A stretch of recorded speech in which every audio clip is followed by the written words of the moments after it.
ამ წუთში ბავშვის მდგომარეობა რჩება მძიმე. მაგრამ ჩვენ ვერ ვხედავთ ადეკვატურ რეაგირებას ვერც ჯანდაცვის სამინისტროდან, ვერც კლინიკისგან, ვინაიდან გასული 2 დღის განმავლობაში დედამ წერილობით მიმართა კლინიკას ყოველწუთიერი, ყოველსაათობრივი, ზუსტად რომ ვთქვა, ინფორმაციის განახლების თაობაზე. ეს ინფორმაცია მას არ მიეწოდა. ამიტომ, როდესაც კლინიკა ამბობს, რომ ყველაფერი კეთდებოდა და კეთდება ამ ბიჭისთვის, ამ ინფორმაციის დამადასტურებელი არანაირი დოკუმენტი ხელში არ გვიჭირავს.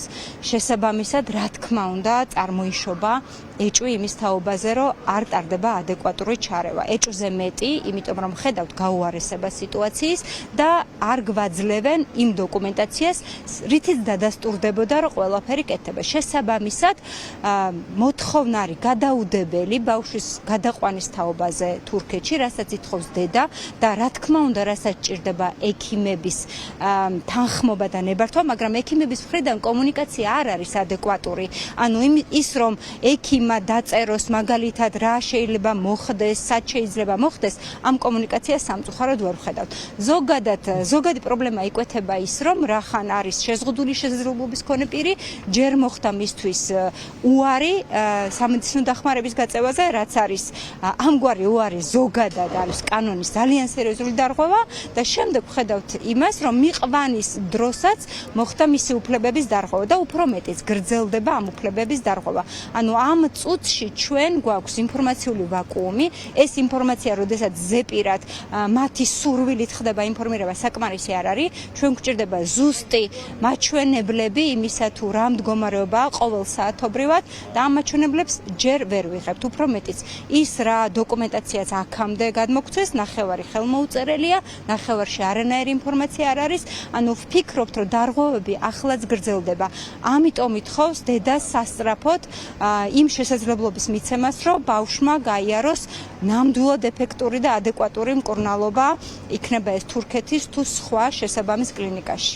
რა ვალდებულება ჰქონდათ კლინიკებს ასეთ შემთხვევაში, ჩვენ ვსაუბრობთ შეზღუდული შესაძლებლობების მქონე პირზე, რომელსაც 3 კლინიკამ უთხრა უარი მკურნალობაზე. ანუ მე მინდა რომ გავიხსენოთ და მოვყვეთ იმის შესახებ, რაც ხდებოდა სანამ ჯეოჰოსპიტალში მოხდებოდა გიო. აი შემზარავი არის იმის გააზრებაც, პირდაპირ გეტყვით, რომ 3 კლინიკამ უარი უთხრა და ყვება დედა, რომ ერთ-ერთმა კლინიკამ საერთოდ ეტლით შეყვანილი ბავშვი უკან გამოაბრუნა.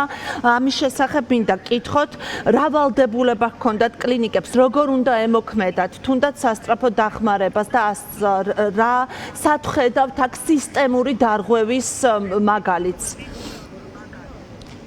კლინიკების პირველი ვალდებულება ადამიანის სიცოცხლის გადარჩენა და მის სიცოცხლეზე ზრუნვა. როდესაც ადამიანი მას მიმართავს, უკვე მთელი პასუხისმგებლობა გადადის კლინიკაზე. კლინიკების მხრიდან ჩვენ ვნახეთ, რომ მოხდა დისკრიმინაციული მოპყრობა, ვინაიდან დაინახეს, რომ იყო შეზღუდული შესაძლებლობის მქონე ბიჭი, ზუსტად ამიტომ მას უთხრეს უარი მომსახურებას. ეს არის საგანგაშო, იმიტომ რომ ამ ქვეყანაში ჯერჯერობით მაინც ჩვენ გვჯეროდა, რომ კონსტიტუცია იცავს შეზღუდული შესაძლებლობის მქონე პირებს. გამოდის, რომ მათ განსხვავებულად შეუძლიათ უარი უთხრან სიცოცხლის გადარჩენაზე. ის, რომ ეს ეხება სიცოცხლეს, დადასტურდა მეორე დღეს, როდესაც იმდენად დამძიმდა მისი მდგომარეობა, რომ თვითონ კლინიკას ჰქონდა ძალიან მძაფრი რეაქცია. ანუ მთელი ის 48 საათი თუ რამდენი საათიც მას უარს ეუბნებოდნენ, იმ მიზეზით, რომ თითქოს და არაფერი არ ჭირდა, აღმოჩნდა, რომ მუდმივად სიკვდილის სიცოცხლის რისკზე იყო ეს ბიჭი. შესაბამისად, რა თქმა უნდა, ყველა კლინიკას აქვს დარღვეული ამ მოზარდის უფლება და ეს დარღვევა არის ძალიან სერიოზული. და რაც თავარია, ეს ყველა სხვა მოქალაქისთვის უნდა იყოს საგანგაშო, იმიტომ რომ ესე იგი ამ ქვეყანაში ჩვენ შერჩევითად გვპასუხობენ, როდესაც ჩვენ სიცოცხლეს ექმნება საფრთხე. ეს არის ძალიან საგანგაშო სიგნალი ყველა მოქალაქისთვის. რის საფუძველზე უბნებოდნენ დედას, რომ ბავშვს მოზარდს არაფერი არ სჭირს? აი, თქვენ თქვით, რომ ყველა კლინიკა ეუბნებოდა, რომ ბავშვს არაფერი არ სჭირს. ანუ რის საფუძველზე დაასკვნეს ეს, ჩაუტარდა თუ არა რაიმე, არ ვიცი, კვლევები, საიდან მოვიდა ეს ინფორმაცია? ამ ინფორმაციის წყარო რა არის? პირველი, როდესაც მიდის შეზღუდული შესაძლებლობის მქონე პირი და მშობელი კლინიკაში, ეს ხო ნიშნავს, რომ რაღაც გაჭირვება აქვს. მათი მხრიდან ხდებოდა სრული იგნორირება. როგორც დედა გვიყვება, არც კი უსმენდნენ, ხო? პირველი არის, რომ უნდა მომისმინონ რა მჭირს.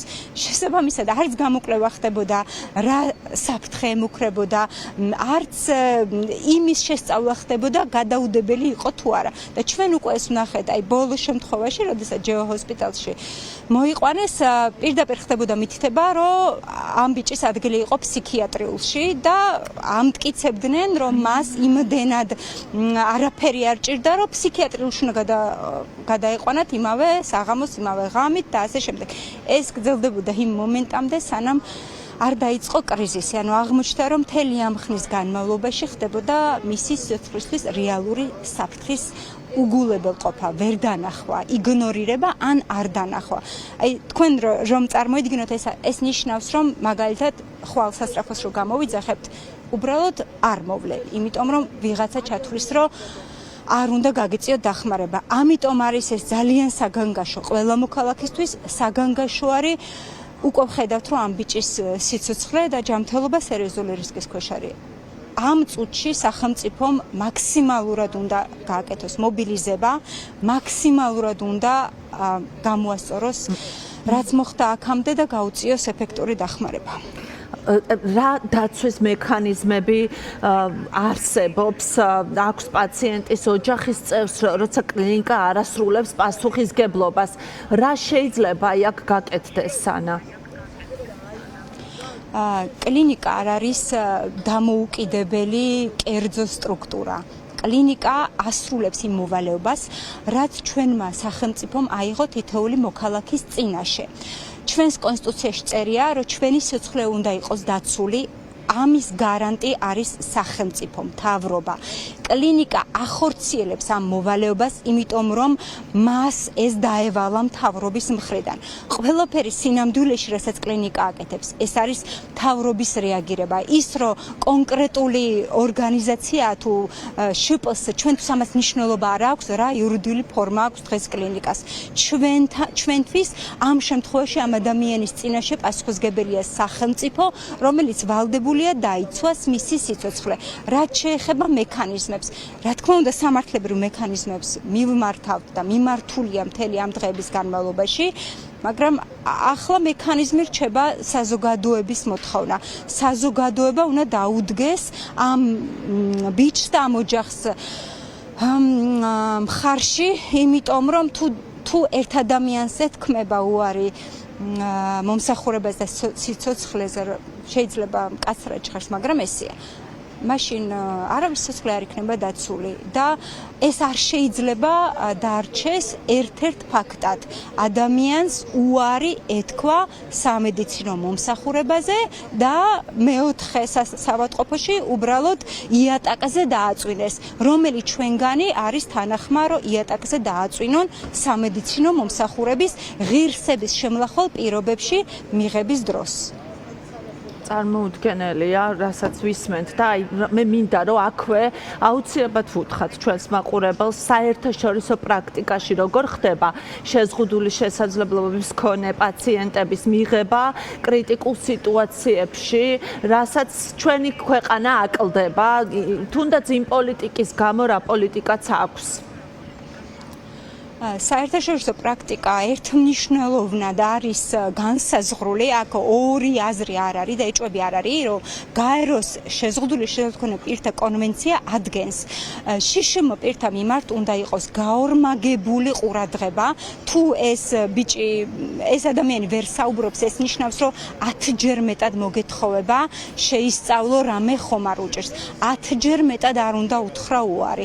პირიქით, უნდა პრიორიტეტულად რადგან იხილო მისის შემთხვევა, იმიტომ რომ შეიძლება გაგეპაროს და ამ დროს დისკრიმინაციულად ხდება ეს ყველაფერი. ანუ ერთია რომ მას არ გაუწევს სერვისს, მაგრამ რის გამო? იმიტომ რომ შშმ პირი იყო.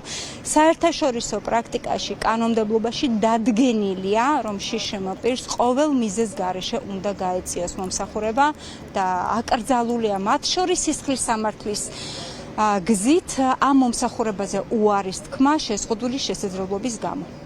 და ძალიან მნიშვნელოვანია ასევე ვისაუბროთ, იმიტომ რომ თქვენ ხშირად აშუქებთ, უბრალოდ ხართ დაკავებული, ხო, უფლებადამცველი ხართ ანა, ბავშვების უფლებებზე, როდესაც არის საუბარი, ხშირად თქვენი გვარსახელი გვახსენდება, ანალოგიურ შემთხვევებზე მინდა გკითხოთ, საქართველოში, როცა ოჯახები იძულებულები არიან, არ ვიცი, გადაიყვანონ საზღვარგარეთ საკუთარი შეზღუდული შესაძლებლობების მქონე შვილი ზოგს საერთოდ ვერ გადაყავთ, არც ამის რესურსი აქვს, არც ფინანსური და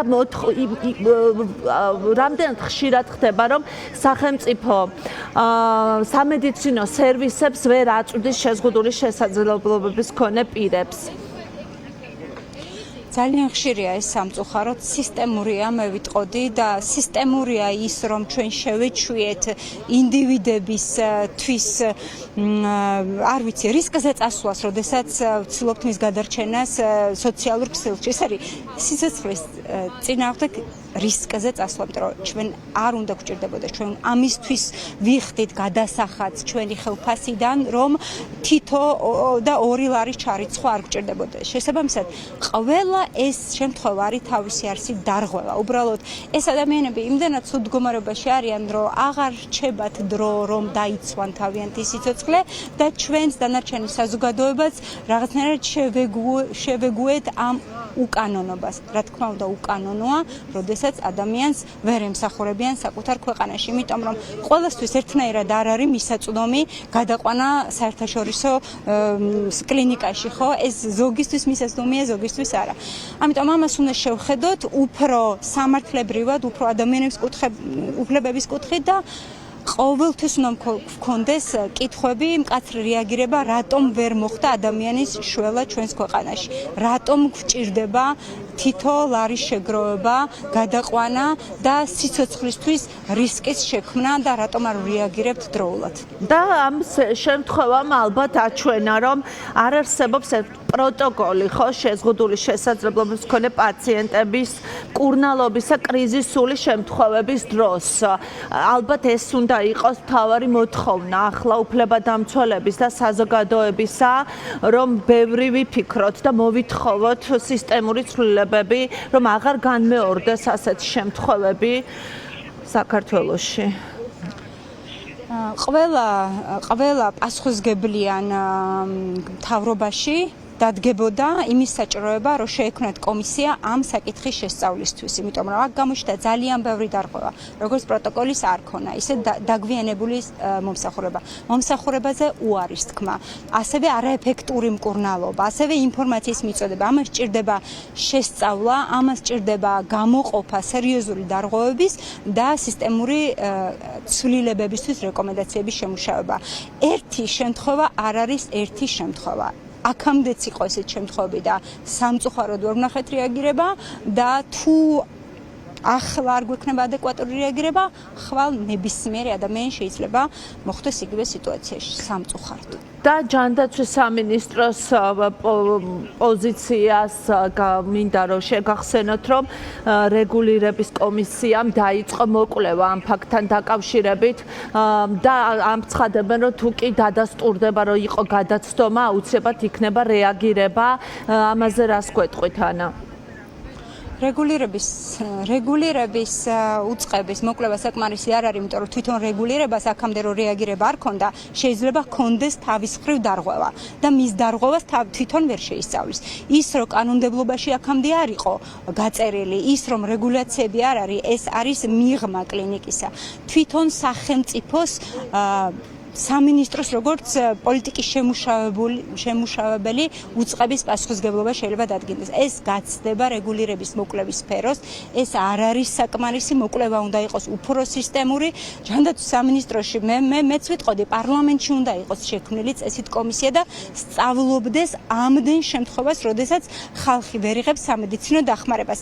რეგულირების მიერ ჩატარებული მოკვლევა მასშტაბით არავითარ შემთხვევაში არ უტოლდება დარღვევას და არც ახდენს პრევენციას, რომ აღარ მოხდეს იგივე დარღვევა.